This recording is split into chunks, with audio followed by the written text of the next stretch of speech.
The Galactic Ultimatum. The Grand Hall of the Galactic Council was a marvel of architecture, an immense dome of translucent crystal suspended above the void of space. Its vast interior held representatives from thousands of species, each seated according to their rank and standing in the interstellar order.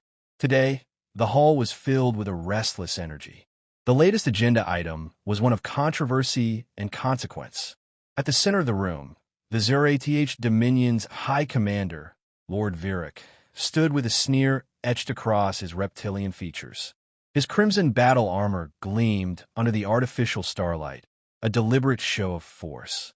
Behind him, his aides flanked him in rigid silence, their scaled hands resting on the hilts of ceremonial blades.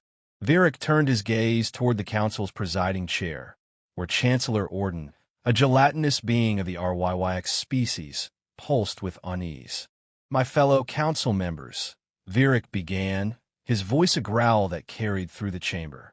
"I bring before you a matter of both necessity and inevitability. The world known as Earth has defied the natural order for far too long. They are an anomaly, an aggressive, unpredictable species that refuses to acknowledge its place beneath us. The Dominion will correct this mistake." A murmur spread through the assembly. Some species, particularly those who had suffered at the hands of the Zr'ath's expansionist conquests, glanced at each other with concern. Others nodded approvingly, eager to see the primitive world subjugated. One of the council's elder members, Ambassador Lauren of the Avexi, rose to speak. His avian form was draped in flowing robes, his silver eyes sharp with wisdom. "Lord Virik, you propose an unprovoked assault on a developing species. The Council's charter forbids such interference." Virik scoffed. "Developing? They are a violent, war-born race that has defied every prediction of their extinction. They do not adhere to the cycles of civilization that the rest of us follow. They invent, they adapt, they endure beyond reason. Their presence is an insult to the Dominion's rule." A new voice cut through the debate. Ambassador Vernock, a hulking cephalopod from the Rill Consortium, known for his pragmatic neutrality. "You speak of inevitability, Lord Virik, yet history warns us otherwise. Every empire that has sought to bend Earth has broken upon it. We must consider the risks." Virik's jaw tightened. "Risks? Against a species that has never left its own system." He turned to the gathered delegates, his arms outstretched. "They have no interstellar fleet, no warp technology, no planetary defenses capable of withstanding a true invasion. What can they possibly do?" Lauren exhaled slowly. "That is what the Zr'ath Empire said before they vanished." The hall fell silent. The Zr'ath, a once mighty force, had sent a scouting fleet toward Earth nearly 3 centuries ago. They had never returned. The Council's records stated that the Zr'ath had been caught in a solar event. Yet those who had studied the transmissions noted that the Zr'ath fleet had sent distress signals before they were lost. Virik's lips curled into a sneer. "My forces are not like the Zr'ath. We do not blunder. We conquer." Chancellor Orden hesitated before addressing the assembly. "The Council does not officially sanction unprovoked aggression." Virik smiled coldly. "Then consider it a private matter of the Dominion. We need no one's permission." A hush settled. The Zr'ath were powerful enough that few dared to challenge them openly. Even those who opposed their warmongering would not risk war for a backwater species like humanity. Lauren clenched his talons. "You will regret this arrogance." Virik ignored him. With a nod to his aides, he turned and strode from the chamber, already planning his campaign against Earth. A transmission to Earth. Deep within the Council's lower chambers, a lone figure worked in the shadows. Kale Rin, a Sonari intelligence operative, typed furiously on a holographic console. His insectoid fingers moved with precision, bypassing security protocols. His people, though officially neutral, had always respected Earth's resilience. Now, with the Dominion poised to attack, he could not remain silent. A transmission was encoded, bounced through encrypted relays across the galaxy, and sent toward an unassuming blue planet. To Earth's governing authorities. From a concerned party. Subject: incoming invasion. Humanity, you have been targeted for annihilation by the Zr'ath Dominion. They believe you weak, unprepared. They are wrong, but you must be ready. Their fleets are mobilizing. You have little time. Prove them wrong. Again, Kale sent a message and vanished into the shadows. The Dominion prepares. Aboard the Dominion's flagship, Warbringer, Lord Viric stood on the bridge, watching the holographic projection of Earth. One of his officers approached. "My lord, the fleet is assembled. 40 capital ships, 300 war cruisers, and enough ground forces to turn their cities into ash." Viric grinned. "Then let us remind these creatures of their place in the galaxy." The Zr'ath invasion fleet accelerated toward Earth, their weapons primed for conquest. They expected surrender. They expected fear. They had no idea what awaited them. The Earth's response. The warning arrives. In a high-security bunker beneath the Swiss Alps, the United Nations Strategic Defense Command, UNSDC, was abuzz with activity. Generals, intelligence officers, and scientists poured over the intercepted transmission from deep space. The message was brief but undeniable. Humanity, you have been targeted for annihilation. Prepare. The warning, cross-verified with deep space scans, confirmed the worst. A massive fleet was inbound, less than a week away. General Elias Carter, the supreme commander of Earth's military forces, turned to his advisors. "We always knew this day would come." He exhaled, his grizzled face unreadable. "What's our readiness status?" A sharp-eyed woman in a military uniform, Admiral Unipark, answered. "Project Aegis is operational. Railgun satellites, orbital kinetic weapons, and our deep space stealth fleet are primed. Our AI battle networks are running final simulations." Dr. Raj Patel, head of the Terran Defense Initiative, nodded. "We also have a few surprises the aliens aren't expecting." The room fell silent. The world had spent decades preparing for an invasion no one else believed in. Humanity had reverse-engineered recovered alien wreckage, developed quantum warfare protocols, and built a defense network spanning the solar system. They would not be caught unprepared. General Carter leaned forward. "Then let's remind the galaxy why you never corner a species that evolved from predators." The invasion begins. The Zr'ath fleet arrived at the edge of the solar system, led by Warbringer, a dreadnought the size of a city. Lord Viric stood at the command bridge, arms folded, scanned their defenses. An officer sneered. "Laughable. No interstellar fleet. No warp interdiction. No planetary shields." He turned, smug. "Their satellites are primitive. Their orbital stations, obsolete." Viric chuckled. "As expected. Open a transmission." The warship's comms engaged, broadcasting across all Earth frequencies. "Humans, you face the might of the Zr'ath Dominion. Surrender, and we may spare some of you as servants. Resist, and we will burn your world to ash." Earth's response came instantly. "Come and find out." Viric scowled. "So be it. Begin orbital bombard." The Warbringer shook violently. Alarms blared as explosions erupted across the Zr'ath fleet. "What?" Viric spun to his officers. "Who fired?" An officer's scales paled. "Sir, the humans did." On Mars, hidden railgun platforms had fired hypervelocity projectiles at relativistic speeds, impacting Zr'ath warships with the force of nuclear detonations. 7 capital ships were obliterated in the first volley. Earth's counterattack had begun. The battle for Earth. Viric roared. "All ships, fire at will. Deploy ground forces." War cruisers broke formation, descending toward Earth's atmosphere. Tens of thousands of Zr'ath troops were launched in drop pods, expecting an easy conquest. They found hell instead. In New York, entire buildings suddenly vanished from sight, concealed by holographic, cloaking fields. Zr'ath soldiers stumbled into ambushes, cut down by drones and human special forces. In Beijing, railgun emplacements hidden within skyscrapers fired hyper-penetrating rounds that punched through Zr'ath armor. In Berlin, AI-controlled hunter-killer drones tracked invaders through the streets, executing them with surgical precision.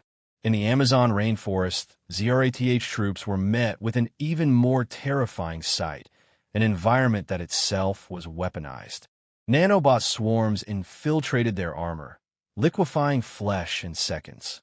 Virak watched the battle unfold in growing horror. This isn't possible. His people had crushed dozens of civilizations with ease. Yet here, on this backwater world, the invaders were the ones being hunted. The fall of the Warbringer. Then, the unthinkable happened. A lone human ship, a sleek, black craft unlike anything seen before, decloaked above Earth's orbit. It was the Revenant, humanity's first fully operational FDL warship, built in absolute secrecy. Target their flagship, Admiral Park ordered. The Revenant fired a single projectile, a kinetic kill vehicle, traveling at 0.98 times the speed of light. There was no explosion, no fire. The Warbringer's entire bridge section simply ceased to exist, the impact punching through it like paper. Lord Virak never had time to scream. With its leadership dead, the Zr'ath fleet panicked. Human ships, until now hidden, unleashed devastating counterattacks. Stealth bombers infiltrated their formations, deploying electromagnetic pulses that crippled entire squadrons. Within hours, the once mighty invasion fleet was in full retreat. The Zr'ath Dominion had just suffered its greatest military defeat in history. The message to the galaxy. As the last Zr'ath ship limped into hyperspace, Earth's forces turned their attention to the Galactic Council. A new transmission was sent, one that would change the balance of power forever. To the Galactic Council. From Earth's Defense Command. Subject: your mistake. The Zr'ath Dominion came to our world expecting an easy victory. They found annihilation instead. We warned you. Earth is not prey. The next species that dares attack us will not be allowed to retreat. This is your only warning.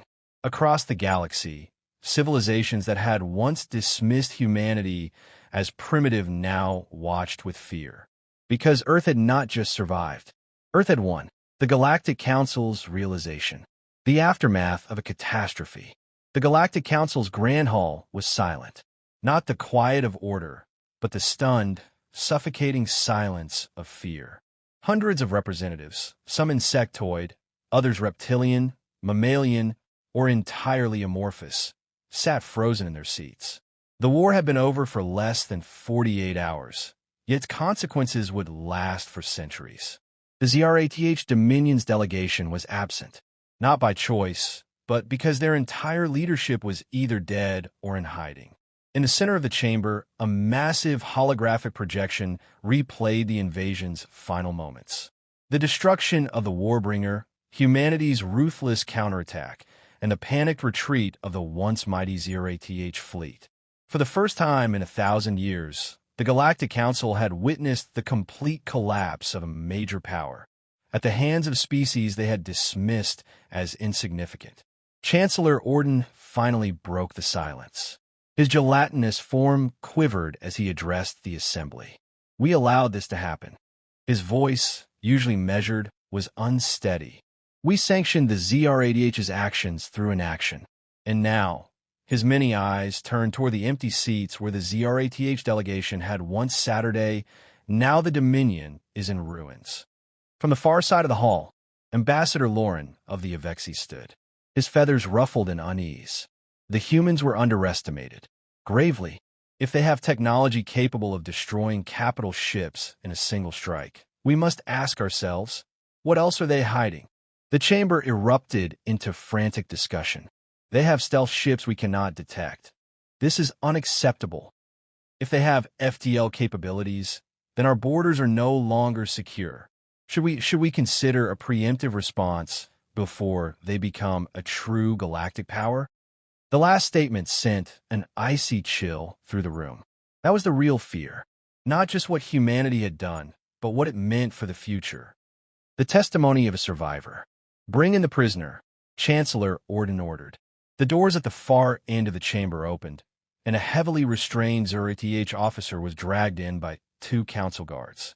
His once pristine battle armor was shattered, his face burned, and his eyes, once brimming with arrogance, were now filled with something alien to his species. Terror. The guards forced him to his knees before the assembly. "State your name," Orden commanded. The Zr'ath coughed, his mandibles clicking weakly. "Commander Zr'ath, formerly of the Warbringer." "You were present at Earth's defense," Lawrence said. "Tell us what you saw." Zr'ath's claws trembled. He had fought in over 30 campaigns, had crushed civilizations across the Outer Rim, but never had he faced something like this. They knew we were coming. His voice was hoarse. They were ready. Their defenses hidden, advanced. Their strategies adaptive. They did not fight like an underdeveloped world. Zr'ath's mandibles quivered as he continued. They fought like a species that had been waiting for this moment. A murmur spread through the chamber. They used weapons we have never seen. Their warships, invisible until they struck. Their AI anticipated our every move. And their ground forces, he exhaled shakily. They did not fight for survival. They fought to humiliate us. A reptilian ambassador from the Karthak Empire scoffed. "Impossible. No lesser species." "They are not lesser," Zr'ath suddenly bellowed, his broken voice echoing through the hall. The room fell silent again.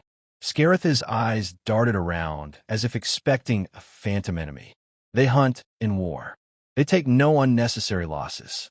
They adapt in battle faster than any species I have ever encountered. He shuddered.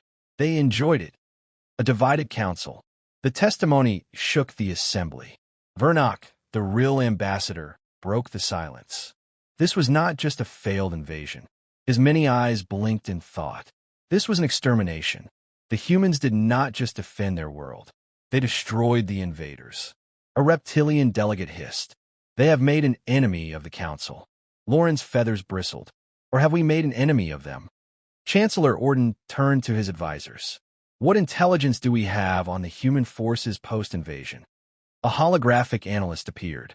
"Reports indicate that Earth's forces did not pursue the retreating Zr'ath beyond the solar system." Relief rippled through the chamber. But the analyst hesitated. "They have begun constructing interstellar warships. We estimate that within 5 years, they will have a fleet capable of challenging any galactic power." The council members froze. 5 years. That was all the time they had before Earth would become a true military superpower. Orden sighed. "Then we have 2 choices." Humanity's response. As the council debated, a new priority transmission interrupted the meeting. A live broadcast from Earth. The screen lit up with the image of Admiral Unipark, Earth's official military representative. Her expression was calm, but her eyes were sharp, uncompromising. She spoke with absolute confidence. To the Galactic Council. A pause. "We are aware of your discussions. We know some of you consider a preemptive strike against us." Her lips curled into the faintest smirk. "That would be a mistake." The room was dead silent. "The Zr'ath came to our world to conquer. They left in pieces. If any of you attempt the same, you will share their fate." She leaned forward. "Earth is no longer a backwater world. We are no longer prey. We are no longer beneath you." Another pause. "We are watching. We are listening. And we are waiting." Then, the final words. "Do not test us again." The transmission ended. For the first time in its long history, the Galactic Council, an ancient body that had ruled for millennia, was faced with a power they did not control.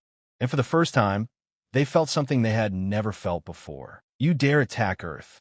A dangerous decision. The Galactic Council had been debating for hours. Some factions wanted immediate retaliation, fearing that humanity's growing power would disrupt the balance of the galaxy. Others urged caution, knowing that another failed attack could destroy their credibility forever. Chancellor Orden listened in silence. He had spent centuries mediating disputes, but this was different. This was not a skirmish over resources or trade routes. This was about fear, a fear unlike anything the Council had ever known. "The longer we wait, the stronger they become," hissed General Vaktar of the Karthak Empire, his reptilian features contorted in frustration. "We must strike before they establish alliances." "Fool," snapped Ambassador Lauren of the Avexi. "If the Zr'ath, one of the most feared militaries in the galaxy, could not defeat them, what makes you think we can?" A large insectoid delegate, Hive Queen Zilton, clicked her mandibles. We cannot afford an outright war, but we cannot allow humans to rise unchecked. Orden exhaled. Then it seems there is only one path forward. The room fell silent.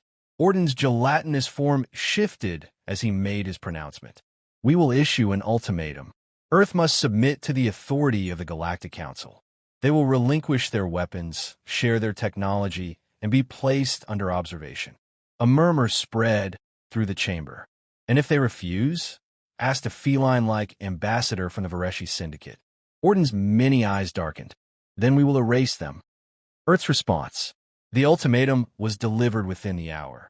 It was transmitted directly to Admiral Unipark and the United Nations Strategic Defense Command, along with a fleet of 500 Council warships positioned just outside the solar system. A show of force meant to intimidate humanity. The message was clear.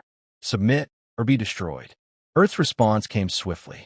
A single transmission was sent back. Text only. To the Galactic Council. From Earth Defense Command. You dare attack Earth? Come and try. The battle of the solar system. The Galactic Council had expected capitulation. What they got instead was annihilation. As the Council fleet advanced toward Earth, they never saw the attack coming. Humanity had spent decades preparing, perfecting cloaking technology that even the most advanced species could not detect. As the fleet neared, hidden railgun platforms opened fire, launching tungsten projectiles at near-light speed. Entire dreadnoughts were torn apart in seconds. But Earth wasn't finished. From the asteroid belt, a fleet of stealth warships, ships the Council had never even detected, decloaked and struck with pinpoint precision. Quantum disruptors fried enemy communications, turning their battle coordination into chaos. Hypersonic drone swarms infiltrated enemy warships, detonating reactors from within. Kinetic kill vehicles, massive projectiles moving at relativistic speeds, punched through entire fleets like paper. The battle lasted less than an hour. Of the 500 Council warships, fewer than 50 survived. The rest were vaporized, disabled, or sent drifting lifeless into deep space. The final transmission. As the remnants of the Council fleet fled in disgrace, Earth sent one final message. This time, it was a live broadcast sent to every major power in the galaxy. Admiral Unipark appeared once again. Her expression was unreadable, her words absolute. This is Earth. You attacked us. You threatened us. And you failed. She leaned forward, her eyes like steel. There will be no second chances. The message was short, brutal, uncompromising, and the galaxy listened. The new galactic order, the Zr'ath Dominion, was shattered. The Galactic Council was humiliated. And Earth was no longer an afterthought. Earth was now a superpower. For the first time in galactic history, a new rule was established, one that no species dared to challenge. You do not attack Earth, because Earth never forgets, and Earth always wins.